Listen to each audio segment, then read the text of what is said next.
right, welcome everyone. Thank you for being here and joining us at the BYU Student Leaders Panel discussion. I am thrilled to be here today to hopefully be taught and educated and better understand what our leaders are doing at LDS educational institutions. To start off, I am Blaire Ostler. I'll be the host of this session. And I am a philosopher and writer and author of Queer Mormon Theology. And I can't wait for you to meet our lovely panelists today. Well, let's just go one by one and have each of you briefly introduce yourself. And on my screen, it is Hal, Alexa, and Carolyn. So let's go in that order. All right. Aloha, everyone. My name is Hal, and I'm a president of Affirmation Hawaii chapter. This August, actually gonna be my 1 year leading the Affirmation Hawaii chapter. I gotta say it was the hardest year of leadership because we had to do pretty much everything online and trying to support everyone, even though it's virtually. We want everyone to know that we're there. And not only we're here, we're queer, but we also support you in many ways. Other than that, I am a graduate from BYU Hawaii just last spring, and now moved on to my master degree at the University of Hawaii in public administration. So my dream and goal is to bring more connections and stories to Affirmation Hawaii. And it's not just we're only here and having sad stories. We need more joy story, like really happy queer stories to include in the chapter to show people that how happy we are to be queer. And that's all for my introduction, and I can't wait to discuss more in this panel.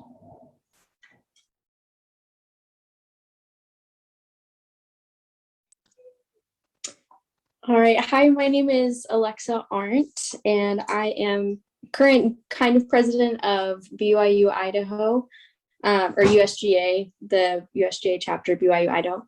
I graduated last year in April with my associates in science, but I've kind of stuck around a little bit. As of right now, we're kind of just, at least in Idaho, just mainly focused on getting things back up and running with USGA. So like Hal said, it's been really difficult to try and do things virtually, and everybody's kind of just, spread out, gone home, done other things. So just really excited to, talk during this panel and see how we can kind of combine efforts from Hawaii, Utah, Idaho, and also, like Hal said, just kind of, bringing awareness to a lot of issues, but also bringing awareness to a lot of really good stories that we have, and just having like a really good mix and creating a really positive environment for anyone who is queer, falls under that umbrella, or is just an ally. So yeah, definitely excited to speak more about that during this panel.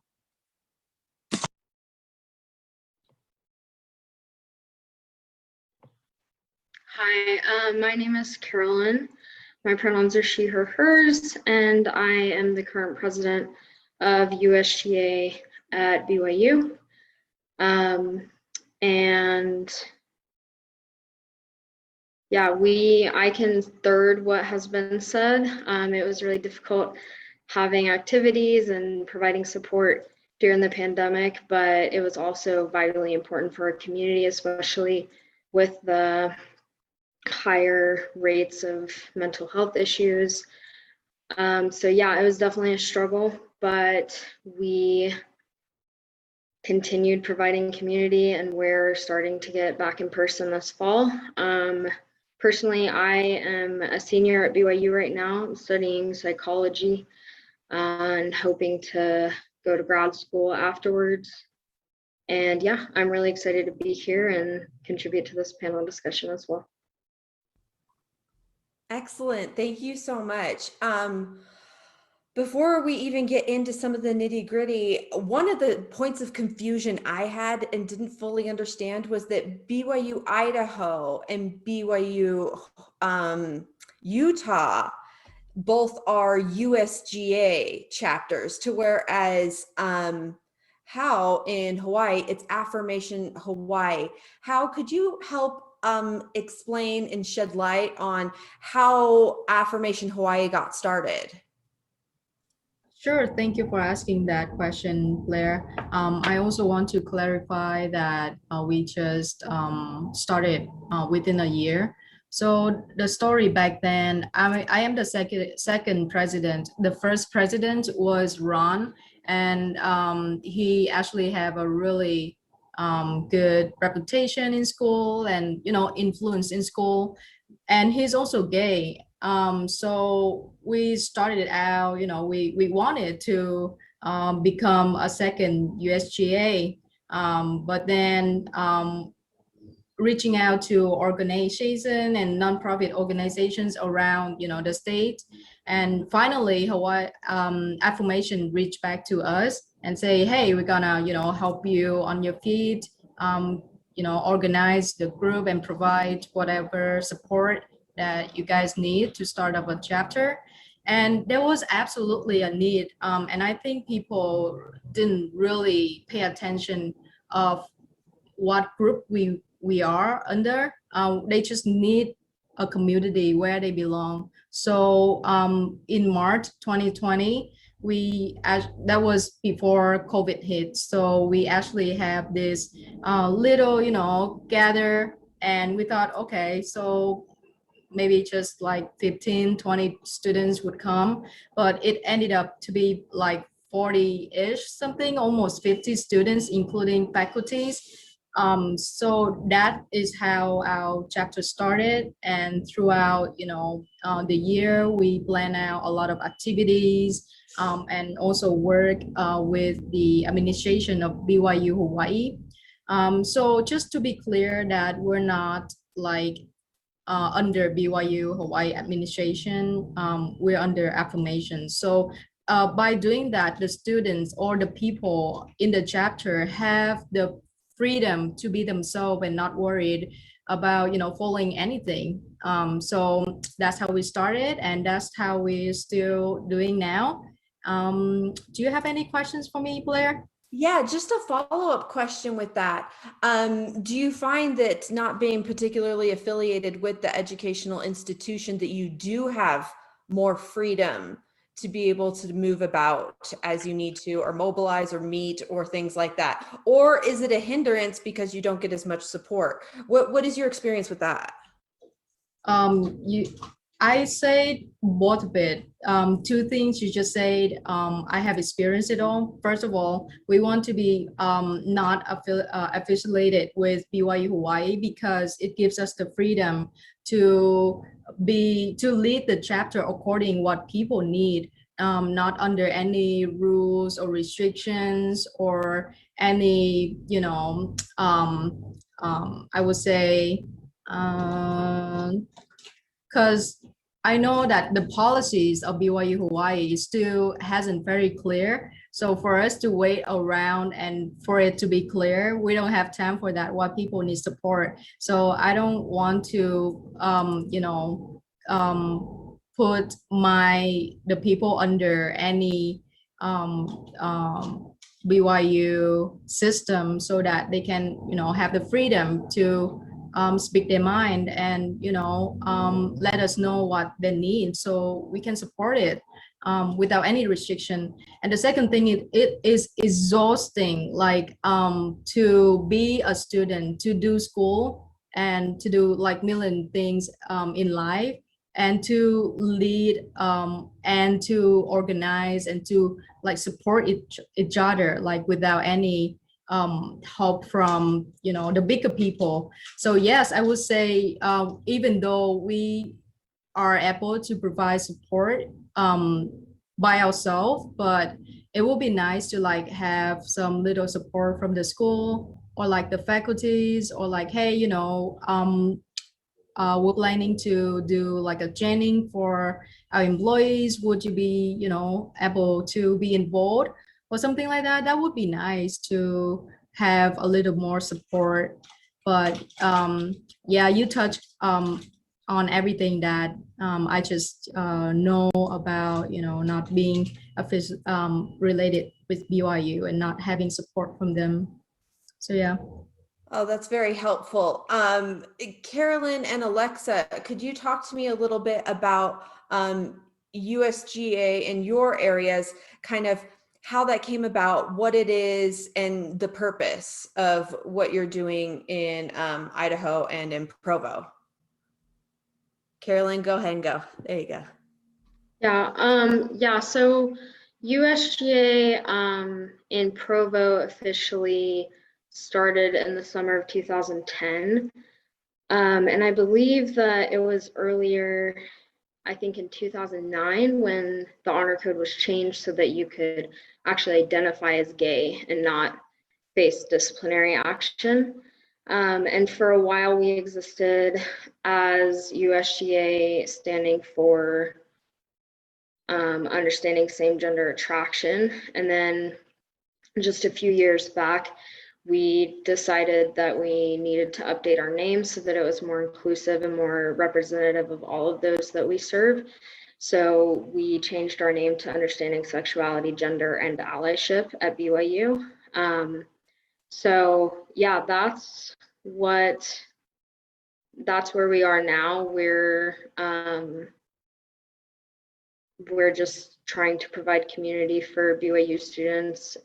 It's been really difficult, and I personally, like, USGA changed my life, saved my life, and I was really excited. I was one of the vice presidents for the past 2 years, and then I took over the presidency position this past April. And that was something that I was really excited to do, and continue that life-saving work that we do here at BYU Provo. So. Awesome. Thank you, Carolyn. Alexa, same question, please. So as far as the actual history of the USGA chapter of BYU Idaho, I've gotten quite a few mixed things. From what I understand, it started about 10 years ago-ish.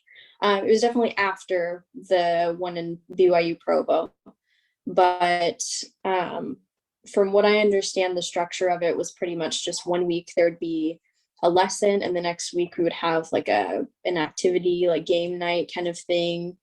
So whenever I joined, it was about 2 years ago. So it was like mid 2019 when I joined. It was actually completely by accident because I had no idea there were even other gay people at BYU Idaho. And I mean, I assumed that there were, but we had a group of like an apartment that was assigned to us because of FHE brothers and sisters. And all these guys came over, and we obviously don't want to make generalizations about people, but I was like, they seem gay, but I don't want to ask. And so we just kind of like danced around it for a little bit and asked them if they were going to go to Pride. And they're like, yeah, we've already got a car set up. And then we were like, okay, thank goodness, like we're gay too. And it was really fun. But then they told us that there was a group, and I was like, no way, there's a whole group of you. Take me to your people, So then I found out that USGA had been a thing for a little while, and it had been handed down, and there were kind of like rules about how long you could be president, things like that. So there had already been a few presidents since then. And then after that president stepped down, then my friend and I were president, vice president, and then they left. And so I had took it over, and now we're kind of in a transitional phase. I feel like BYU Idaho has kind of the same experience as BYU Provo when it comes to USGA, especially with the name change and like what USGA stands for, because we did the same change here. So Provo is kind of like the blueprint. But I do feel like Idaho kind of gets looked over when it comes to certain issues, just because we are so small. And people kind of group BYU and BYU Idaho into the same. So I think we would kind of like to have a little bit more distinction, just so we can get more help, kind of. I'm not sure if that makes sense. But of course we can like go more into that later, but that's just my personal experience with USGA so far. That is so wonderful, and that leads perfectly into my next question. So I'm guessing, and please correct any misconceptions I have, that a lot of you will be having different experiences with the honor code. And I would like for each of you to maybe talk about what your experience has been with being with Affirmation or USGA, and how that relationship with the honor code has been affected positively or negatively, and what those differences are experiencing. Because for me personally, I had the pleasure of going out to Rexburg for Rexburg Pride, and I got to meet a lot of awesome queer BYU Idaho students, which was absolutely fantastic. But there is a different climate in Rexburg than there is in Provo, than there is in Hawaii. And I would just love to hear from each of you what the climate is in your area, and your experience with the honor code.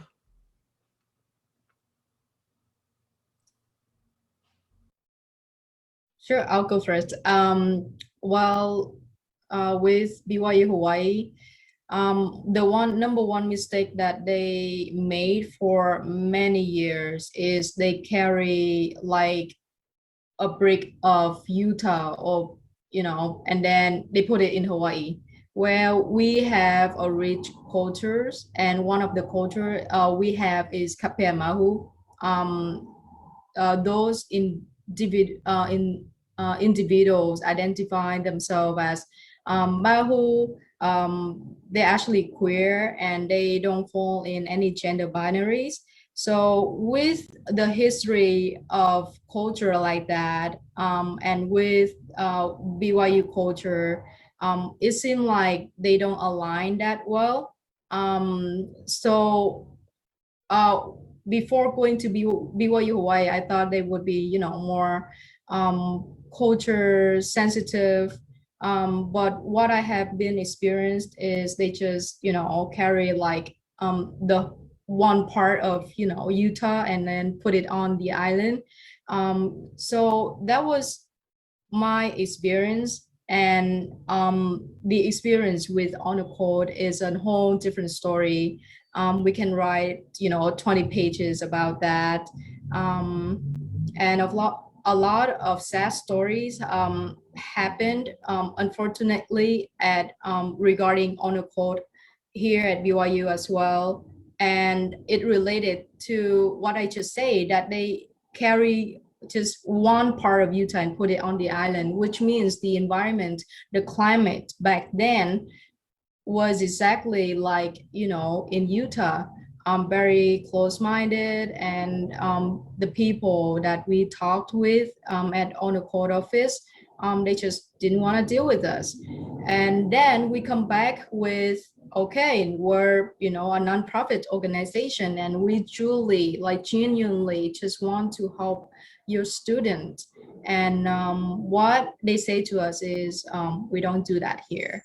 So that was really, really frustrating last year.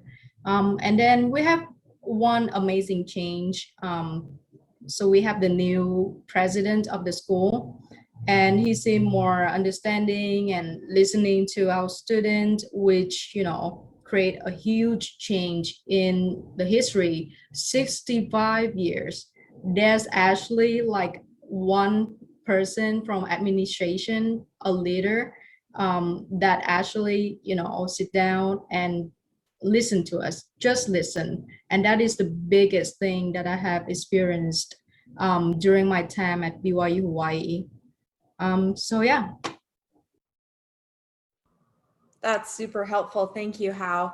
I'd love to hear from Alexa, and then Carolyn. What is the climate in your experience with the honor code office? I feel with Idaho, and this may be the same in Provo, but I feel like it's a little smaller in Idaho. Like the community is a little more tightly knit. The issue is kind of the complete opposite of what Hal just described at BYU Idaho, because I feel the spirit of the honor code is in complete alignment with the town around it. So for things like Black Lives Matter, for example, when we had a very, very small group of protesters, there were people online that were like, we don't have a racist problem here in town. Like, we don't have a hate crime issue here in town. Like, people literally just say like, it doesn't exist. So it's a lot harder to break through those barriers with the school if the community around it sees the students as a nuisance, basically. Anytime there's traffic, they complain online like, oh, the students are back in town again. And then there's this whole us versus them thing going on of like, okay, well, you wouldn't have a town if students didn't come here and bring the money in. So I feel like that all directly relates to how people feel about the honor code, especially when it comes to queer issues, because people are like, well, you shouldn't be that way anyway. Or if you are, like, it feels like people are just now coming around to the idea that people are born that way and don't choose it. So they kind of use it against you and just be like, well, you shouldn't act on it. Like, it's very clear that you shouldn't act on it. I know with my personal experience, and I might share more about this later on, depending on what kind of questions are asked, but I got turned into the honor office at one point, multiple times by the same roommate. She used evidence against me that I had texted her and invited her to come to USGA, because I said, hey, I'm vice president of this club. Like, we're completely neutral. You can come if you want, no pressure. And she sent the screenshot of those text messages into the honor office. And he was like, why would you invite her to this club? And I'm like, because she needs support, because there's nothing here. And he was like, why would you think that queer people would need any kind of club like that here? And I was like, because we twice a year have to sit with our families or friends and listen to conference and hear them say, there's a place for you. We love you. You're God's child. Like, you didn't choose this, whatever. And we look around and there is no place for us. Like, you don't create clubs for us. You don't create safe spaces for us to go to. And the culture that you create around your school and ultimately your church is saying there is no space for you. Like, the school doesn't support any kind of club that like tries to provide any kind of space like that. So we have to be completely apart from the school. And there's a really, really negative connotation that comes with USGA in the honor office, because they have this idea that we just get together and like throw parties with like alcohol and stuff. And they just have this idea of us. And so it's been really hard to break through that, just because of the culture of the church and the culture of Rexburg itself, combined with the honor office and how they enforce those rules. Wow, thank you so much for sharing that. I just want to commend you and say how honorable the work is that you're doing. You're breaking barriers, breaking down stereotypes, and these are ingrained in a lot of people's minds. Carolyn, I'd love to hear a little bit about your experience with the honor code. And yep. Yeah, so I have been at BYU now. I'm starting my 6th year. I'm ready to go. I am graduating in April, but I have seen like a very significant shift in how they've done things. And I've been involved with USGA on leadership since fall of 2017. So it's been a while. And shortly after that was when I got involved with the presidency. But yeah, I have seen like a shift in how they've handled things. I don't really hear much of people getting reported as often for things such as like hugging a same gender friend or other like minor things that really aren't even an indicator that they're acting on their feelings. And yeah, I have been really lucky to not actually have any personal run-ins with the Honor Code office. But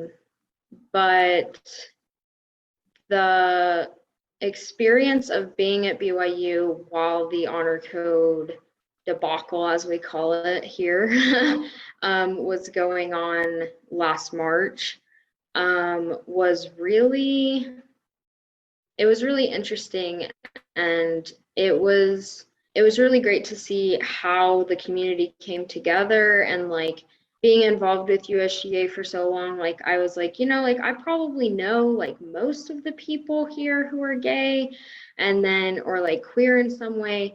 And then I just like was blown away by how many people like came out when the honor code changes happened. And of course, that ended up not being a great thing for some people because the reason they came out was because they thought that BYU is finally going to be supportive of them and affirming of them. And then 2 weeks later, the letter was released reversing it and saying, you know, these kind of relationships cannot lead to eternal relationships. So they are against the honor code, even if it's not explicitly written. And so tensions were really high. And it was a really scary and very emotional time at BYU during that time. I'm sure that it was very similar in Rexburg and Hawaii as well, because I know that that also did affect students at those schools. But yeah, it was really inspiring, honestly, to see how the community came together like within a day to protest, and I was part of those protests. And USGA has actually worked really hard to build a good relationship with BYU administration, and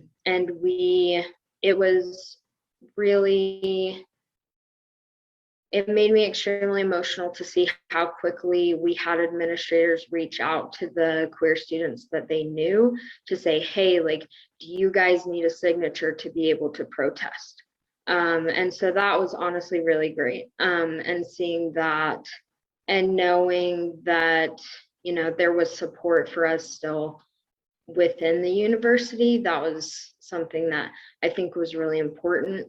And obviously it was still a really difficult time, and like how things were handled was very poorly done, but it was, you know, there were some benefits to it, and the fact that the community just came together strong and kind of was like, no, like we have found our voice, and like you're not gonna silence us again. And that was really cool to see. So I feel really grateful to have been involved in that. Well, that's very, very, admirable. I was there for parts of it too. I came to support and do what I could. And this actually leads really well into the next segment. I want to talk about building bridges and alliances with each other and figuring out how we can support each other so we can learn from each other to create a safer, healthier, connected chapters in people's respective areas. So we will talk about that right after the break.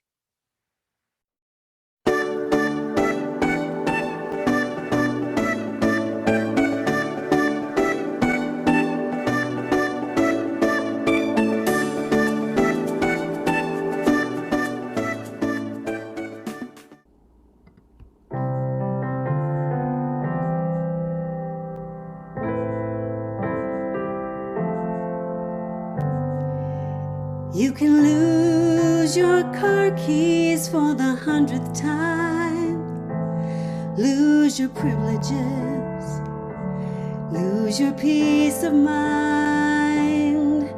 You can lose your best friend when she moves away, lose your track of time and the words you'd planned to say. You can lose your innocence, trade it for experience. You can choose the path you travel on, but you can't lose my love.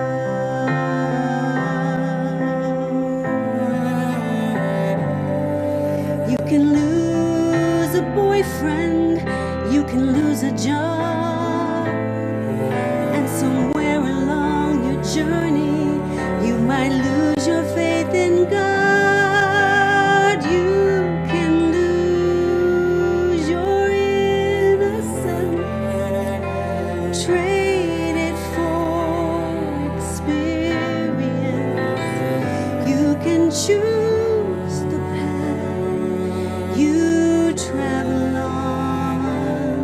but you can't lose my love. From the day I first laid eyes on you, I fell under your spell. My little girl from heaven sent, I never dreamed we'd go through hell, through all the peaks and valleys that you have traveled through. At times I know you felt alone, my heart has been with you. You can lose your innocence, trade it for experience. You can choose the path you travel on, but you can't lose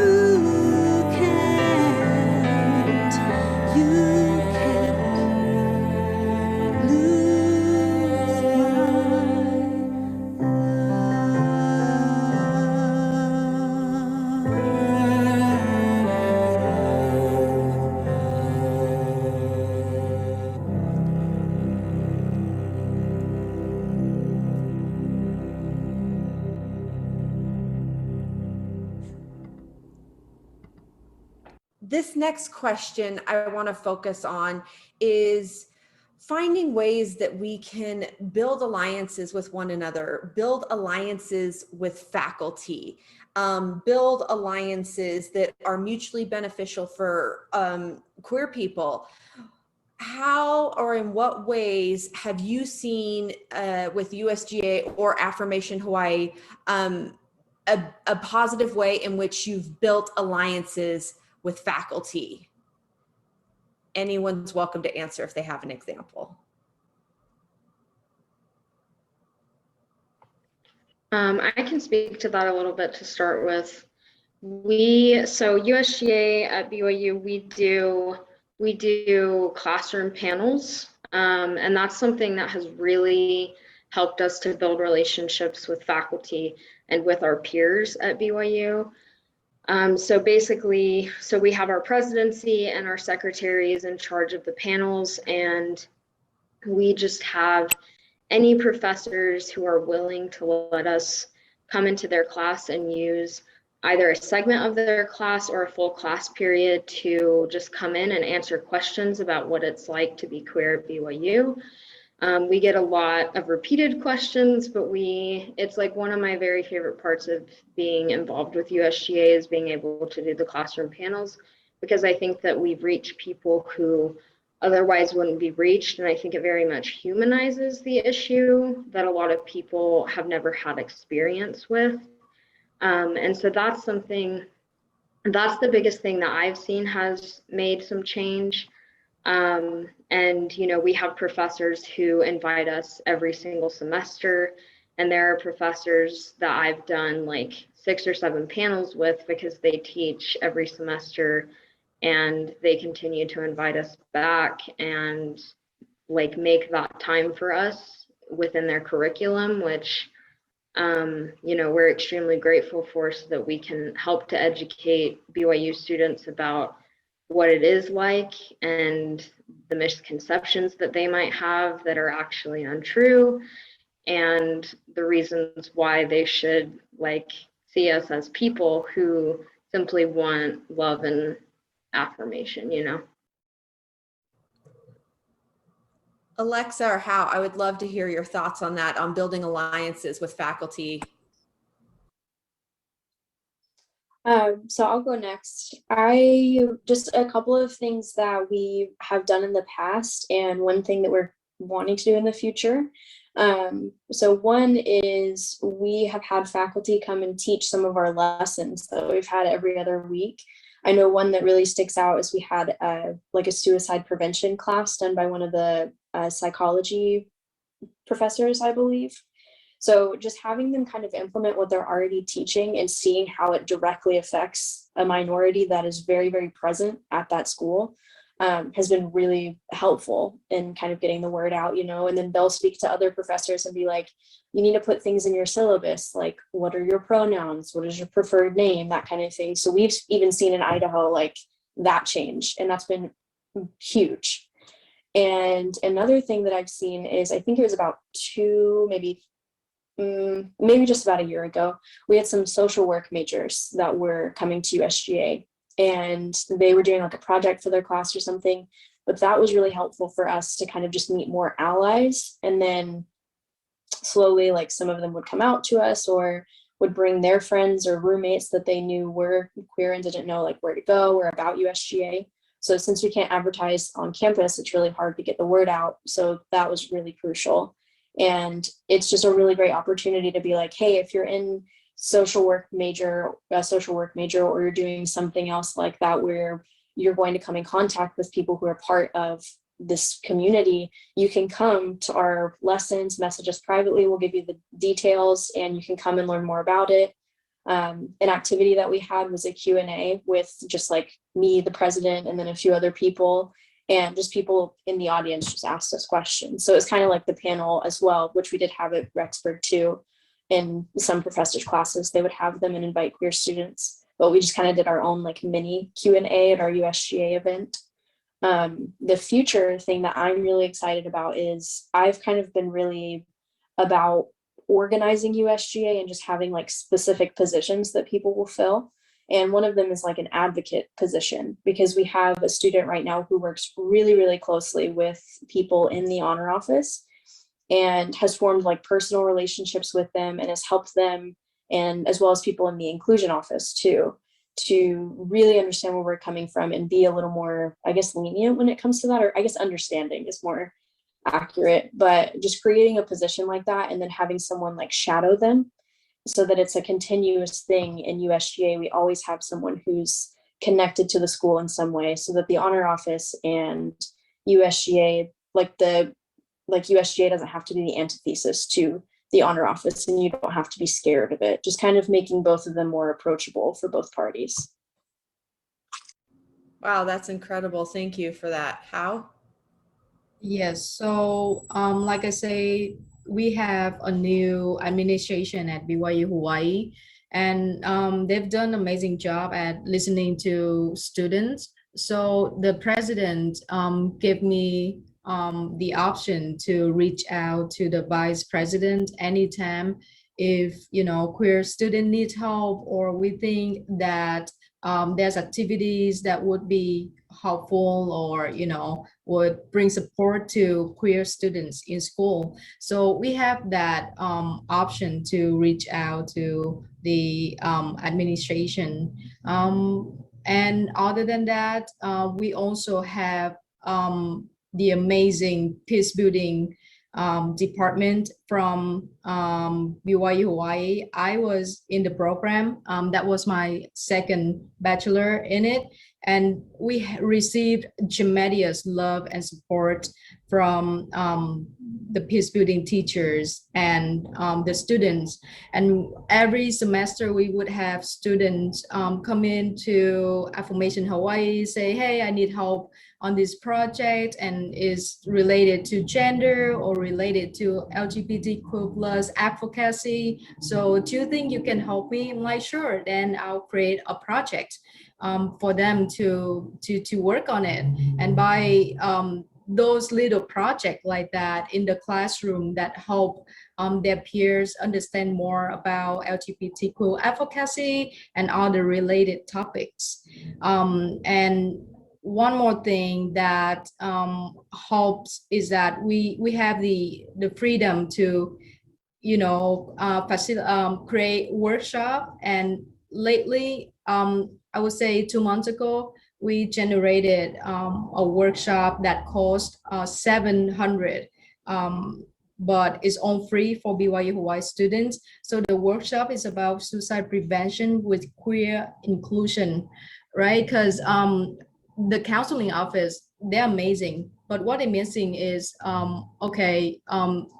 what we're missing is talking about LGBTQ students who usually, like not usually, all of the time feel go through mental health crisis, how do we make them and their identity include to this suicide prevention workshop? And it's really important. So we have that workshop done, and we invited BYU Hawaii Title IX, BYU Hawaii Housing Office, and also all the faculties that would like to join. So we did that. But again, it's exhausting to create everything by ourselves. What I wish we could have done is, have support from the administration. I wish they just create things by themselves and, invite us in. However, we don't know the policy and how it lines with, teachers in school, include queer students to talk like USGA, but that would be something I would look into it in the future. Other than that, again, with peace building department at BYU Hawaii, we have gender in peace building class, and we talk about LGBTQ advocacy, how to be allied, and how to support our queer friends and families. So that class only happened once a year. So looking into the future, I would like to have a conversation to the administration, whether or not we can make like this class available every semester, or is there any available classes with related topic in other departments such as social work, political science, something like that. But other than that, even though we have been around for just 1 year, but we've done a lot, create communication. There's definitely a lot of work that needs to be done as well. And I'm excited to, learn more from USGA, both in Provo and both in Idaho. You guys are doing amazing. And we'll connect more, after this and building bridge together. I love that. Thank you so much, Hao. And that's actually the broader question that I would like to end with, and hope to hear from each of you, is kind of a multi-pronged question, is what can we do to help facilitate better alliances among student leadership, among you three? Because you three right now are very much a beacon of hope for a lot of students. You are leading an organization. It wasn't there when I went to BYU. In so many ways, it helps just to know you're not alone. Like Alexa was saying earlier, this idea that, I didn't even know that this group existed, right? So what I would love to hear from you, how or would in any capacity, would it be beneficial to build alliances with each other? And how being able to learn from what has worked with one university maybe didn't work here, or vice versa, or just extending any kind of allyship or support so that people just know you're not in this alone. Because I really feel like we're stronger together, and the more support we can give one another, the more headway we'll actually make. Ladies, what are your thoughts on building alliances? I'll go first. So I actually have a ton of ideas, but I'll try to condense it down a little bit. I think the main thing is just like maintaining contact between the leaders of each of the groups, because I had never met Carolyn, didn't even know she existed until Pride. Like I knew USGA was there in Provo, but I had no connection at all with it. Like didn't know what was going on there. And Hawaii, same thing. So I think I am all for uniformity. So I think it'd be really cool if, we all like got together at least once a month and made it kind of like a rule, I guess, within these groups that like it's kind of mandatory to have this meeting just to make sure everyone's on the same page and discuss those ideas, and just have it kind of be like the same structure for each group, like having the same names of positions like secretary, advocate, president, vice president, that kind of thing. But I think meetups would definitely be the number one thing that would be super important, and it'd be fun to get to like meet everybody and see how everything's changing, even if we have to do it over Zoom, because I know it'd be obviously hard for Hawaii, but like we can make trips to Utah, Provo can make trips to us, that kind of thing. So just like hangouts and not make it so serious, but definitely keeping the lines of communication open.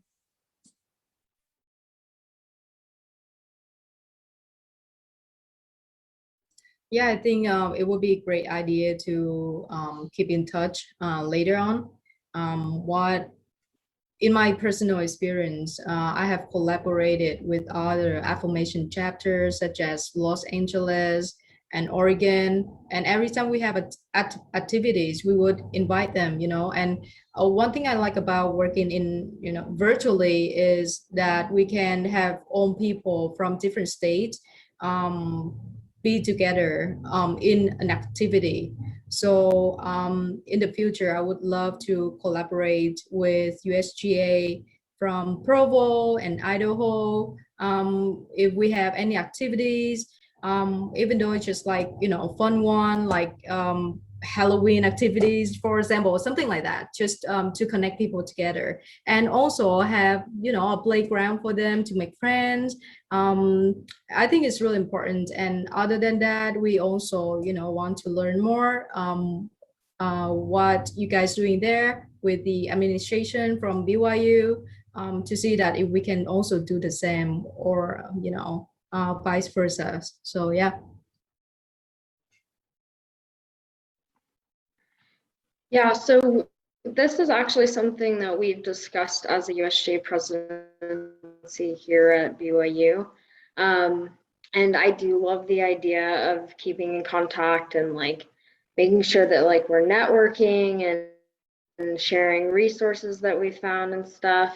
But I do think that there is still a benefit to having not combining almost. Like I feel like, each university is in a very unique and different spot than the others. And I'm sure that we would all love for them to be farther along than they are in terms of progressive issues. But yeah, I think it would be beneficial to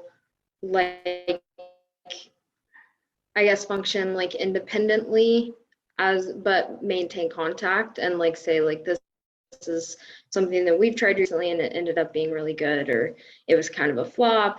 But yeah, I do think that because our different schools are in such different places, that the students that we serve do have different needs, just because of, there's the cultures of the areas that we're in, just Provo versus Rexburg versus Hawaii, and then the cultures of each of the schools are so different, and so I would love to continue this conversation after this. Yeah, but I would love to do that and keep those lines of communication open and make sure that we're sharing ideas and resources with each other. That would be great. Wonderful. Wonderful. Thank you so much for joining in this conversation and being a part of this and being willing to connect and learn from each other. And even though I don't hold any formal authority at Affirmation, I am extending the invitation on behalf of said authority at Affirmation that if you need support, if you need connection, if you need anything, that Affirmation is here to help assist you, each of you, in your goals and supporting queer students across the board, and being able to create that space, create that community, and create that kind of strength to give people the support and connection they need. So thank you again. This has been absolutely wonderful. And for all the folks at home listening, thank you for joining in.